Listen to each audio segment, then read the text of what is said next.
আসসালামু আলাইকুম। আমরা যদি এই যে অঙ্কটাকে যদি আমরা গুণনীয়ক করি, গুণনীয়ক, তাহলে কিভাবে হবে?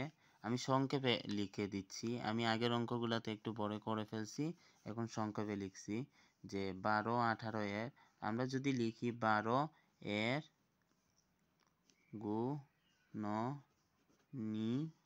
গুণনীয়ক, তাহলে 1 দিয়ে যায় 12কে, ভাগ করলে 12 একে 12, 2 দিয়ে যায়, 3 দিয়ে যায়, 3 4 12, 4 দিয়ে যায়, 6 দিয়ে যায়, আর 12 দিয়ে যায়।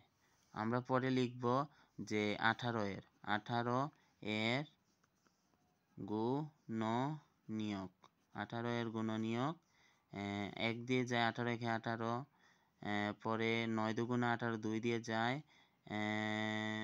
3 দিয়ে 3 6 18, 4 দিয়ে যায় না, 5 দিয়ে যায় না, 6 দিয়ে যায়, 3 6 18, পরে 9 দিয়ে যায়, 9 দুগুণে 18, পরে 18 দিয়ে যায়। তাহলে এখানে আমরা যদি দেখি উত্তরটা, এটার সাথে এটা ম্যাচ খায়, এটার সাথে এটা ম্যাচ খায়, এটার সাথে ম্যাচ খায় না, এটার সাথে আবার এটা ম্যাচ খায়।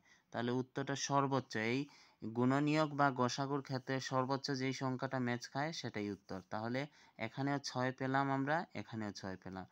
দুটোরই নিয়ম একই রকম, কিন্তু যদি পরীক্ষার খাতায় আসে যে তোমাদেরকে গসাগু দেখাতে হবে, তাহলে গসাগুর মতন করবে। আর যদি গুণনীয়ক বলে তাহলে এইভাবে করতে হবে, আর না হয় স্যার বা ম্যামরা কাটা দিয়ে দিতে পারে অঙ্কগুলো। আসসালামু আলাইকুম।